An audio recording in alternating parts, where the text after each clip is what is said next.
Hello, welcome to another episode of Growing the Game podcast. I'm your host today. My name is Kwekuka Kelly, and today I have a wonderful coach all the way from Australia who is no stranger to the African terrain. I won't do much of the talking, but I'll allow her introduce herself to us so that I won't take all the glory from her as well. So, coach, introduce yourself to us. Hi, everyone. Thanks for bringing me on the podcast today. My name is Coach Liz Mills. I am originally from Sydney and grew up playing basketball and coaching there.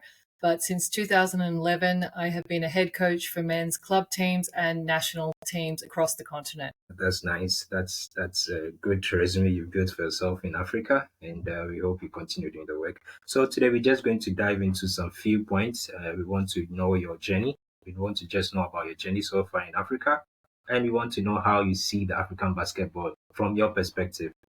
So to start with, like to ask some few questions, and the first question is, what inspired you to coach basketball in Africa? What's been your most memorable experience so far? My inspiration stemmed from a desire to challenge norms and contribute to a region brimming with untapped talent and potential. Africa's passion for basketball is palpable, and I saw an opportunity to bridge gaps in coaching expertise while learning from the continent's unique basketball culture.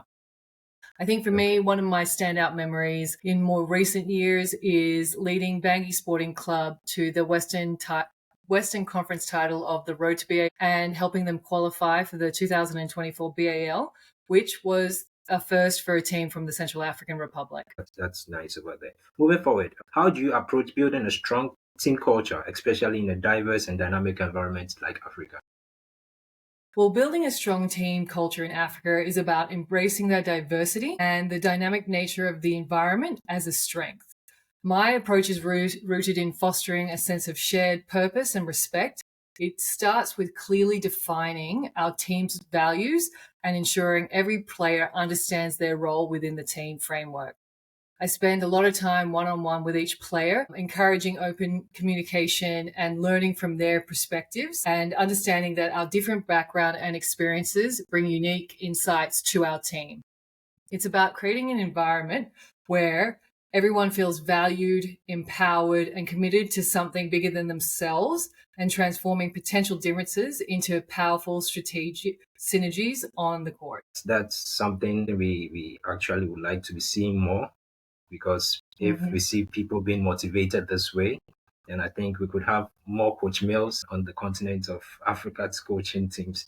Yeah, moving further from that, knowing how basketball is underdeveloped in Africa, sorry to say, but we all know basketball is not a sport being embraced widely in Africa. What are some of your challenges you faced in coaching in Africa? Well, obviously, infrastructure and funding remain huge hurdles, but I think the larger challenge is shifting the perception of both locally and globally about African basketball and its competitiveness. Solutions lie in professionalizing structures, securing corporate sponsorship, investing in youth academies, and leveraging platforms like the BAL to showcase talent. For instance, I think a way that we were able to overcome these kind of challenges during my tenure with ABC Fighters in Cote d'Ivoire, we focused on using video analysis and data-driven training to elevate performance. And this proves that resourcefulness can offset financial constraints. So while we do have these challenges, there are numerous ways that we can work around them or continue to reduce the burden of these challenges as we move forward as we develop the game in Africa. Okay, moving forward. So we've seen that basketball is gaining much a bit attention nowadays, whereby teams are putting in much effort to build a good dynamic system for themselves. Countries are also pushing. With the current state of basketball, how do you see sporting, or how do you see basketball in Africa evolving in the years to come? Great question. I think for me, the current state of African basketball is incredibly dynamic and full of promise. We are seeing unprecedented growth and visibility driven by dedicated individuals and strategic initiatives.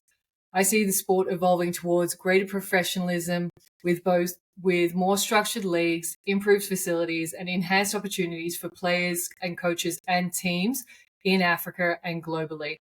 The talent pool is deep and the passion for the game is undeniable. In the coming years, I anticipate a significant rise in the standard of play, more competitive domestic leagues, and a stronger pipeline of African players and coaches making their mark on the international stage. It's a very exciting time to be involved. Okay, thank you very much on that. And also, we've seen you at the Basketball African League playoffs, which is currently happening in Pretoria, South Africa. And Mm-hmm. looking at the platform BAL has created for African basketball players and teams as well, showcasing talent to the world and stuff. Do you see any improvements or do you see any developments from African Basketball League that will create opportunities? The BAL has been transformative in terms of offering players exposure and professional experience. It has also attracted international attention. It's opened doors for partnership and sponsorship. While challenges like ensuring equitable access remain, the league's growth signifies a positive shift towards sustainable basketball development in Africa. And I think it's not just about players being exposed, it's about coaches being exposed, as well as the entire management of these clubs. And as we continue to participate in the BAL and as it grows as a league, the more professional these domestic clubs become, it will trickle down to the domestic leagues that they're playing in, as well as towards junior and grassroots development. So the BAL will have a knock on effect and a ripple effect, and we'll probably start to see the seeds of this begin to sprout in the next 5 to 10 years. Yeah, I hope we see significant improvement because I myself, as an advocate for African basketball, trying to push the sports globally.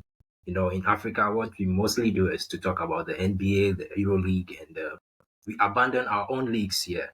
We don't speak much Exactly. of what we've got on the continent. So I hope we could change the narrative coming Hmm. years so that we could also start pushing what we've got. Because for me, I know we've got incredible talent. The only thing we lack in Africa is media publicity, trying to push our teams, and team management not trying to sell their players world to the Western world. So I Hmm. think with platforms like this, we could see players from Africa going to Europe to play, dominate worldwide, and we could see some improvements actually coming to Well, Africa. I actually, what I want to see is these African players, African coaches remain in Africa and want to play in Africa so that we're not losing our talent to Europe, to the NBA, to Asia, to Australia, that we continue to develop the talent here and the talent remains here so that the BAL or whatever continental league we also have coming through, domestic leagues, are so strong that the talent wants to stay and play in Africa and represent Africa. Okay, that's incredible. That's fair to say also, and that's Hmm. nice. So what do you think will be the key factors to the growth, the key factors that could contribute to the growth and success of African basketball, and how can teams and coaches also contribute to that success or that growth? I think the key factors are investment in grassroots development, continued professionalization of leagues and clubs, and strategic partnerships. And on top of all that, coach development.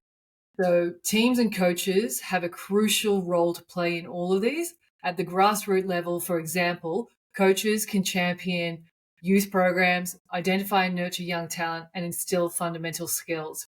From a professionalization point, you want to focus on sound administration practices, strong player welfare, and community engagement. So coaches contribute by continually enhancing their own expertise, adopting modern coaching methods, and fostering environments that prioritize continuous improvement. I think once we see the development of top tier coaches in Africa, that is going to significantly improve youth and junior development, which will lead to more success at the senior level. I also think Okay, by working collectively from federation to our continental body in FIBA Africa, down to federations, down to individual coaches and players, we can collectively build a robust and thriving basketball ecosystem in Africa. okay. Not to take you off balance of our discussion, but you spoke Hmm. about developing the grassroots, which we lack in Africa. We put minimum Mhm. effort into developing grassroots basketball in Africa. We focus much on the seniors and the ladies. Even ladies, we don't get much attention on ladies basketball like that when it comes to Africa. What do you think True. is the problem? What do you think is hindering us? I think fundamentally, the larger problem is not understanding the aspect that sport has so many different ways that can impact society. People think it's a hobby or it's just something that you could do as a pastime, but sport can lead to improved health. It can give you skills that you can lead into your work life. It can give you a sense of community. There's so many different ways that sport can add value and benefit societies, communities, countries as a whole. But that's an entirely different podcast. In terms of, I think education plays a key role when governments and especially schools understand these benefits and the value that sport, not just basketball, adds to their organizations or schools and universities. That's when we're going to see a transformation from putting more importance on youth development, grassroots development, and feeding into senior programs. Because right as you said, right at the moment, we're creating all the investment, infrastructure, resources go into senior teams, but that's a short-term vision. I think countries that, turn around and start focusing more on youth, while it might take more time, they're going to have really strong basketball programs, grassroots development, basketball in schools, especially primary schools and high schools, moving into universities, and then building strong senior domestic leagues. But until that education piece happens, I think it's an untapped resource that African countries really need to start looking into. Okay. And on the coaching aspect of this also, do we are we going to see you going to develop some female coaches in Africa also, or do you have any plans of developing female coaches which could also dominate in the male circles, just like you did? Well, I've had the opportunity throughout my time in Africa to work with obviously a lot of male coaches, but after coaching at AfroBasket in 2021, my sister and I developed the Global Women in Basketball Coaching Network. And while we ran this network, it was available for female coaches, not only in Africa, but all around the world. And we led that initiative for about 2 years. But during my time in the last 4 years specifically, I've worked with a number of female coaches across the continent, both working on the men and the women's side, as well as junior teams. Mentored a couple of these coaches and had um, the joy of being able to watch coaches like Ruth Glenn in Gabon. I coached against her in Road to BAL in 2024, where she was an assistant coach for the Gabon team. And then watching Coach Rose Mshila work with Nairobi City Thunder and watching her be able to assistant coach with the team at the BAL this year. So I think there's a lot of young female coaches, specifically in Africa, coming up and definitely knocking on doors. And I wouldn't be surprised if we saw a female African coach in the BAL head coaching in the next couple of years. Also be pleased to see lots of female coaches take on basketball jobs just like you did in those recent years and pulling some successes just like you did as well. Thank you. Moving away from that, let's look at your personal perspective as a coach. We take the topic to your personal perspective as a coach. As a coach working in African basketball, what have been some of your most significant lessons you've learned, and how have they shaped you, or how have they shaped your approach to coaching? I think one of the most significant lessons I've learned coaching in Africa is the profound importance of adaptability and resourcefulness. You learn to make the most out of every situation, to be creative in your solutions, and to approach unique strengths within and to appreciate, the unique strengths within each team and player. It shaped my approach by making me a lot more flexible and resilient as a coach, and I'm always looking for innovative ways to achieve our goals regardless of external factors. I think another key lesson is the incredible power of human connection and the shared passion for the game on the continent. The relationships you build and the collective desire to succeed often overcome any obstacles, reinforcing that basketball is truly a universal language that unites us all. I wish we all could understand basketball the way you understand it, simplify things. It's not everyone who gets it that way. It's a nice point you listed out there, and I side with you on that. So, moving on to the next question: how do you stay motivated, inspired in your coaching journey, especially when faced with challenges or setbacks? My motivation and inspiration for coaching comes from several sources, particularly when facing challenges. Firstly, it's my support circle, my friends, my family who provide support and motivation to continue to break barriers and overcome obstacles. It's something I specifically talk a lot with female coaches. We face a lot more challenges than our male counterparts, and having a strong support circle is crucial to be able to not only overcome gender bias and equality issues, but also any on court challenges that they may face.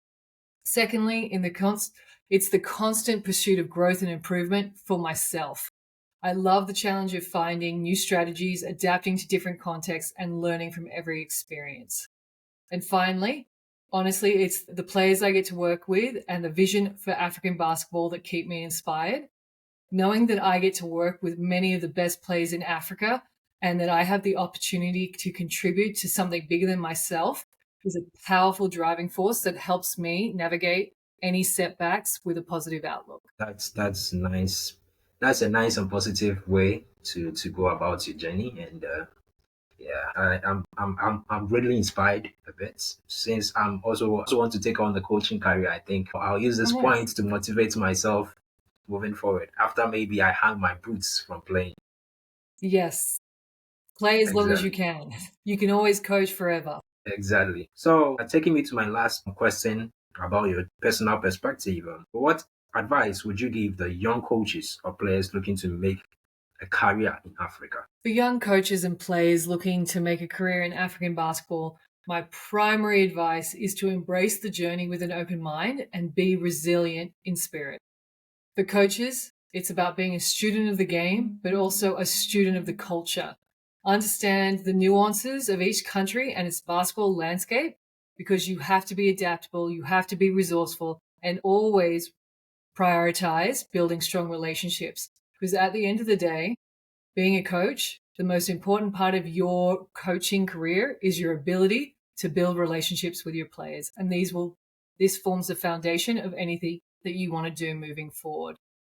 I think from a player perspective, it's work tirelessly on your fundamentals, be coachable, cultivate your mental toughness, and above all, be a great teammate. I cannot tell you enough.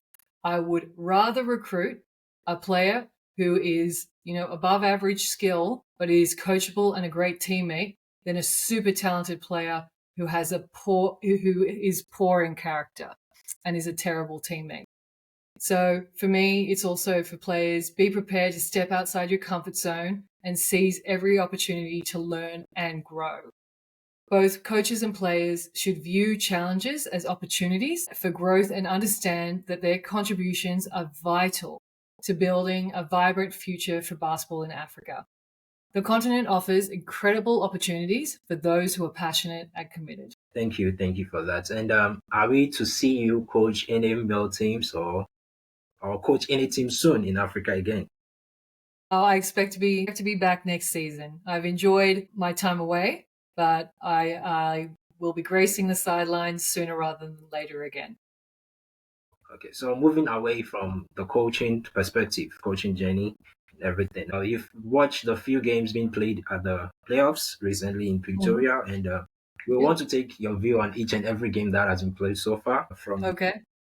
from the day one till Mhm. now. And we know it's all set for the playoffs, the quarterfinals now, and it's not going to be easy because now it's a single elimination. But what's your Yes. assessment on the few games that has been played so far in Well, the look, classification round here? I think other than the APR versus Petra game, they've all been pretty competitive. For me, I will be shocked if Al Ahly, Etihad, Alexandria doesn't win the BAL. I think they were on cruise control against Al Ahly Tripoli. We haven't seen the best of them yet, and the fact that they were able to win that pretty convincingly. My only concern is with a lot of Egyptian teams, we do see them kind of they underestimate opponents or they become too comfortable. And that's when they'll lose to a team like, you know, possibly Foos or their next opponent in Monastir or Petro. If they can remain focused, if they can get into that top tier gear that I know they can, I would be shocked if they didn't win the league. I think the Foos Creole game was very competitive. Creole, once again, shows their ability to come from behind, be resilient, never give up. Foos continue to perform like we saw in the Kalahari conference earlier this year. They get out to a lead, they get comfortable, and then when another team comes back, they just don't have that second punch to stay in the game. They've really got poor decision making in those end of quarters and end of game situations. They probably want to been one of my most disappointing teams this season. I thought coming in from last year where they had a really strong BAL season, they seem to have taken a step back, but hopefully we get to see them back next year. I expect them to win the league in Morocco and make some adjustments and learn from what's happened this season. They've got a tough gig in the quarterfinals going against Al Ittihad. I don't expect them to win that, but stranger things have happened. African basketball is unpredictable. For me, I expect Al Hali to get past Creole, but if anybody's going to be able to like cause an upset, I expect Creole would be with that team. They've been really exciting to watch.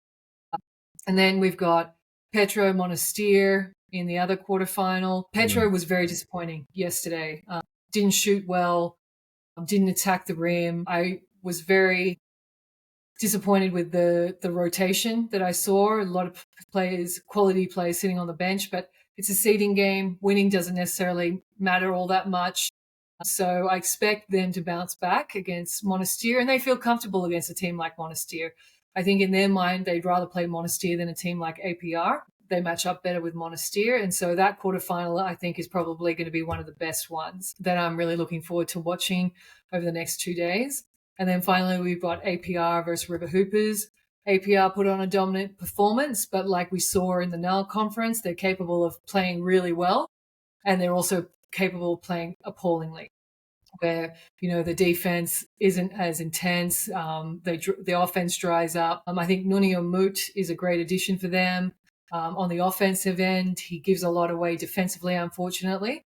But if he can start playing both ends of the floor, I think that would help them significantly. Plus, we don't know the health of Diarra, and that might be a factor as they move along in the playoffs.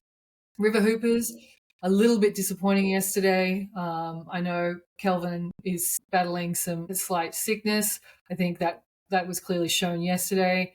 Madut played with a level of selfishness that I was disappointed to see. He plays best when he's flowing within the offense and passing the ball. I think if they can play more team basketball and work on the defensive end a lot more, they could really take it to APR. So APR versus River Hoopers could be really exciting.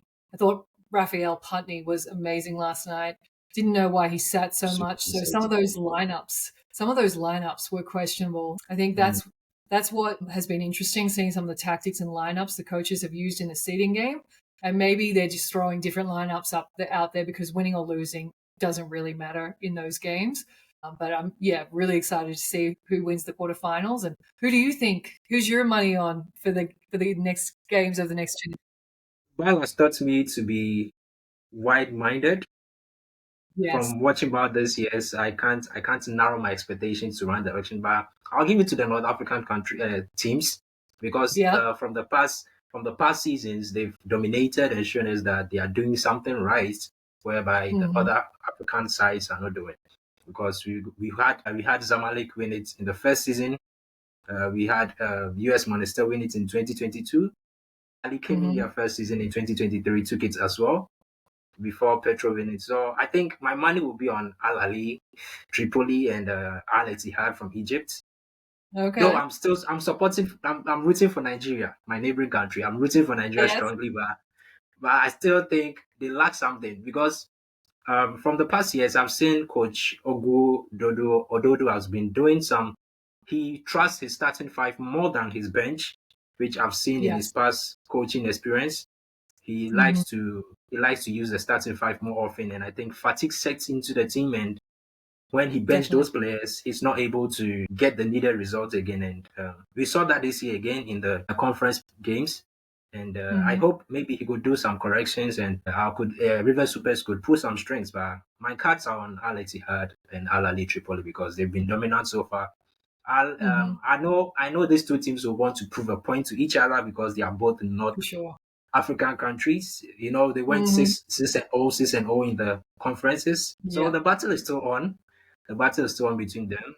Al Ittihad Alexandra would want to prove a point because Al Ali won it, Zamalek has won it, so they will also want to come in Yes. and get the trophy back to Egypt. So yeah, that's I why I agree. said Ball has taught me to be broad-minded. So I won't narrow my expectations, but anyone who gets the win, we there. But I don't see Petro retaining the title this year.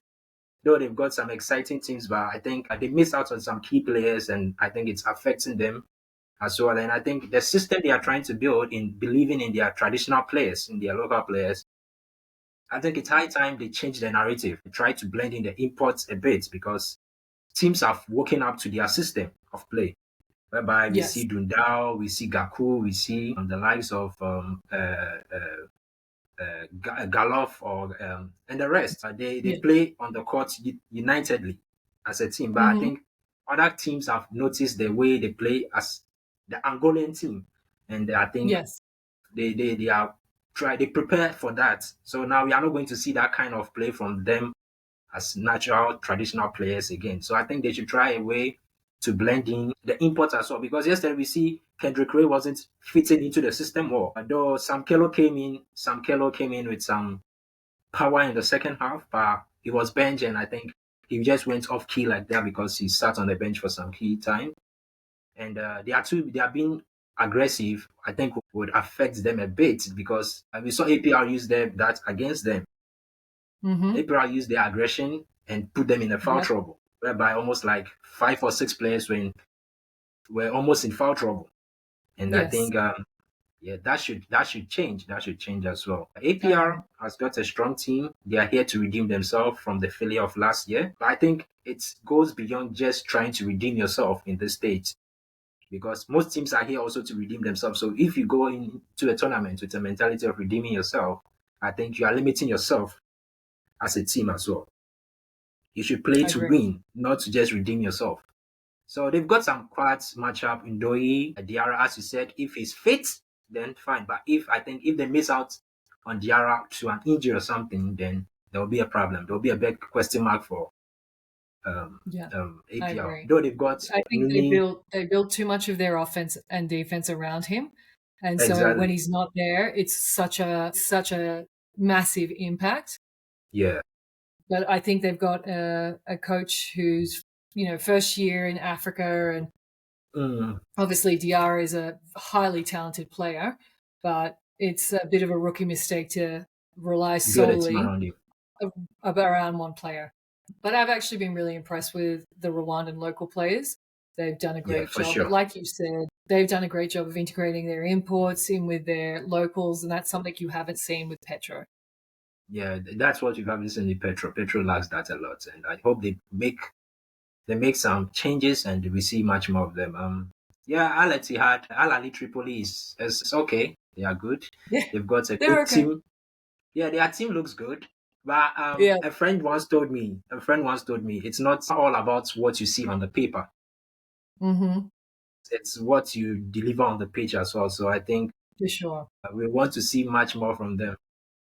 I think them. I mean, look, Asim Marie didn't play against Egypt, and he's probably one of the most impressive players in the whole of BAL. A Yeah, highly skilled, very intelligent. My question is why Al Hali let go of Dion Thompson, who was one of the best players in the yeah, competition, and brought yeah.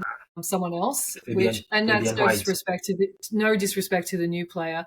But Dion Thompson has a wealth of experience playing in Africa, wealth of experience playing in Europe, and he was the standout performer for all conferences.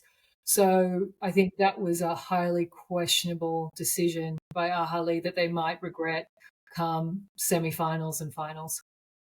Yeah, for sure. For Creostars, I have believed in Creostars since the journey, and Hmm. I keep to say that they pull some strings which nobody expects. Hmm. With the experience of our Almeida brothers, and Yes. So I think Crow Stars. Yeah, you can come. Yeah, I think fundamentally what teams underestimate is the power of your locals because everybody's going to have great imports. It's all about how Exactly. good your local players are going to be. Excuse me. It's fine. Yeah, I think Yeah, also Stars has been good with their imports because anytime we see their imports coming, they put in significant numbers, which helps them. yeah, They've just I brought agree. in McLeod, and McLeod has been significant in his first game. He dropped 22 points in his first game, 22 Yes. or 21 points, and I think they are doing well with their recruitment of imports. I debate that. Their imports in the Sahara Conference caused a lot of drama on and off the court. Yeah, I that's think also true. that was poor recruitment. You've really got to do background research, Hmm, especially on American players. A lot of coaches are out there looking at highlight videos instead of watching 4 or 5 full games of these players, and then picking up the phone and calling their coaches, speaking to teammates, understanding what caliber of player you're recruiting. I think they made a lot of mistakes with that in the first round, and they've turned that around for playoffs. But yeah, Creole Star is a big lesson to all the other clubs. You've really got to do your background research on the players you recruit. That's got to be a priority before you sign contracts. that's fair. That's fair. From that point, I would agree. Then, but I think they are strong mentality players. They've got strong mentality players who doesn't Yeah, lose focus on the court. So I think they've got something coming. I wouldn't say El Ali Tripoli will have a cool ride over them, but El I Ali should agree. watch out. Yeah, El Yeah, Ali should watch out for it's, any surprises because those I agree. Almeida brothers are really, really, really hungry for this since it's their first time and it's their Oh, look, initiative. they've been so lucky as a team. Like they started off in the Western Conference of Road to BAL. They got knocked out in the first round.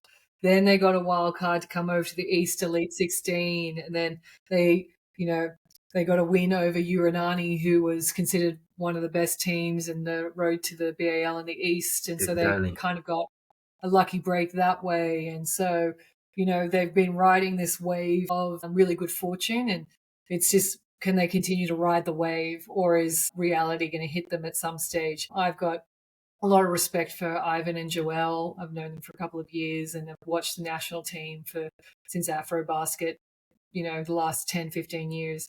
So for me, I'm really happy for their success, but I think come up against Ahali and even to a degree up against APR or River Hoopers, I think is probably one too much for Creole Stars. I think they've done an amazing job to get where they are today, Yeah. and I hope to Exactly. see them continue to build regardless of what happens in the next couple of games.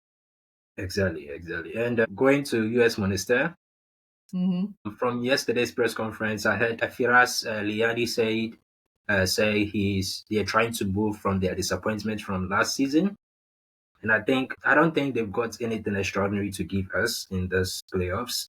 I'm not expecting Mm. anything much from US Monastir, though they are going to put up a fight because this might like next season they are not coming back because they lost their league. So next season Yes. we're going to see Club African. So they will want to give their all, but I don't expect anything much from them.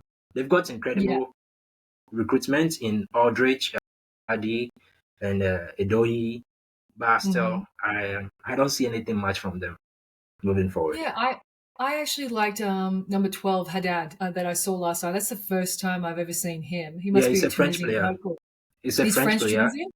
Yeah, Okay. who just Yeah, came yeah. in. I was very impressed with him. Came off the bench and contributed really well. So that's something exciting for Tunisia, having a young, talented player like that come and play in the BAL. I was excited to watch him play, but a lot of what you see from Monastir is the same thing year in, year out. And I'm actually really excited to see Club African come in next season and see what they can do. But I Yeah, agree, Petro and Monastir, one of them's making it to the semi-finals, but I don't see them going further than that. yeah, sure. Also, I don't see. Before we go off camera, or before we bring our podcast to an end, I want to ask one last question. You've coached AS Sal in Morocco, if I'm Hmm. not wrong. What do you Yes. think the North African countries are doing right that the other places are not doing right? I think a lot of and this is going for the national team as well, I think North African countries do a better job of youth development in terms of basketball IQ. They're really teaching the game from a strategy perspective and concept perspective.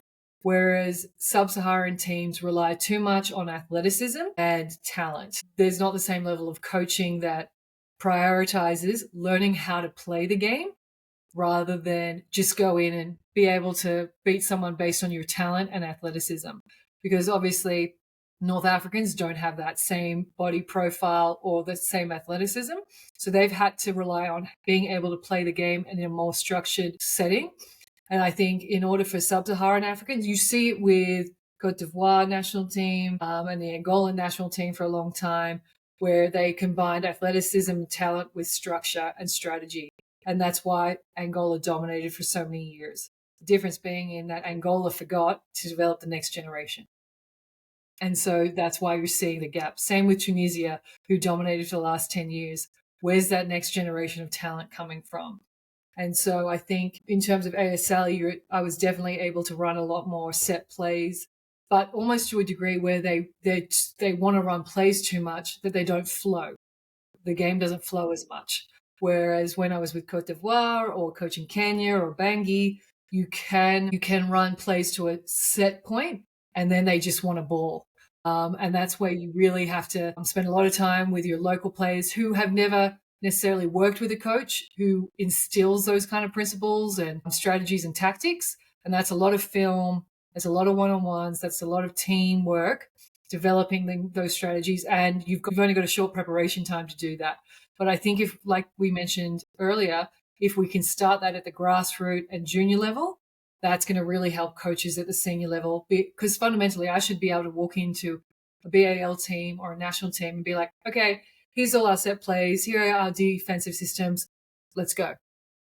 Rather than say, okay, well, this is how you ice, or this is how you hard hedge, this is how you lock and trail, or we're running the UCLA offense and breaking it down into little set pieces so that they can learn it. So it's an education piece from a coaching perspective as well as a player perspective. That's nice.